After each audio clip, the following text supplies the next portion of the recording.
بسم اللہ الرحمن الرحیم۔ السلام علیکم۔ ایک مرتبہ نبی کریم صلی اللہ علیہ وآلہ وسلم نے شیطان کو دیکھا کہ بہت کمزور اور لاغر نظر آ رہا تھا۔ آپ صلی اللہ علیہ وآلہ وسلم نے اس سے پوچھا کہ تیرا یہ حال کیوں ہو گیا ہے؟ تو شیطان نے کہا، یا رسول اللہ صلی اللہ علیہ وآلہ وسلم، آپ کی امت کے 6 کاموں کے باعث پریشان ہوں۔ مجھے ان 6 کاموں کے دیکھنے کی طاقت نہیں اور میں ان کا متحمل نہیں ہوں۔ آپ صلی اللہ علیہ وآلہ وسلم نے پوچھا، کون سے 6 کام؟ تو شیطان نے کہا کہ جب ایک دوسرے سے ملاقات کرتے ہیں تو سلام کرتے ہیں، ایک دوسرے سے مصافحہ کرتے ہیں، ہر کام کا ارادہ کرنے سے قبل انشاءاللہ کہتے ہیں، گناہ ہو جائے تو استغفار کرتے ہیں، آپ صلی اللہ علیہ وآلہ وسلم کا نام سنتے ہیں تو درود و سلام پڑھتے ہیں، ہر کام کی ابتدا میں بسم اللہ الرحمن الرحیم کی تلاوت کرتے ہیں۔ حضرت ام سلمہ رضی اللہ تعالی عنہا بیان کرتی ہیں کہ ایک دفعہ نبی کریم صلی اللہ علیہ وآلہ وسلم ایک صحرا میں سے گزر رہے تھے۔ کسی ندا دینے والے نے آپ صلی اللہ علیہ وآلہ وسلم کو یا رسول اللہ صلی اللہ علیہ وآلہ وسلم کہہ کر پکارا۔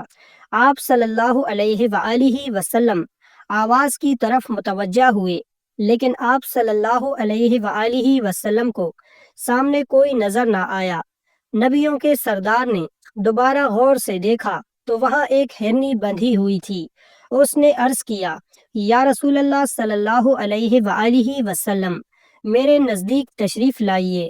آپ صلی اللہ علیہ وآلہ وسلم اس کے قریب تشریف لے گئے اور اس سے پوچھا کہ تمہاری کیا حاجت ہے؟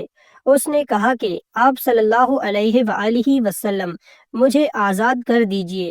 اس پہاڑ کے نیچے میرے 2 نومولود بچے ہیں، ان کو دودھ پلا کر پھر واپس آ جاؤں گی۔ آپ صلی اللہ علیہ وآلہ وسلم نے فرمایا، کیا واقعی تم ایسا ہی کرو گی؟ اس نے کہا، اگر میں ایسا نہ کروں تو اللہ مجھ پر عذاب نازل کرے۔ آپ صلی اللہ علیہ وآلہ وسلم نے اس ہرنی کو آزاد کر دیا۔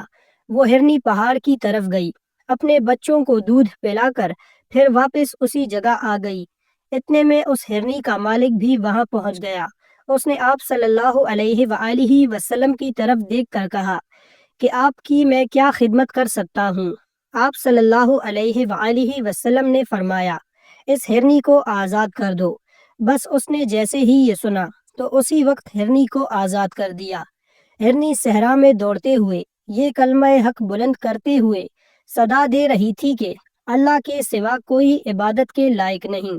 وہی ہے جس نے تمام مخلوقات کو پیدا کیا اور محمد صلی اللہ علیہ وآلہ وسلم اللہ کے رسول ہیں جو رحمت للعالمین ہیں۔ سبحان اللہ۔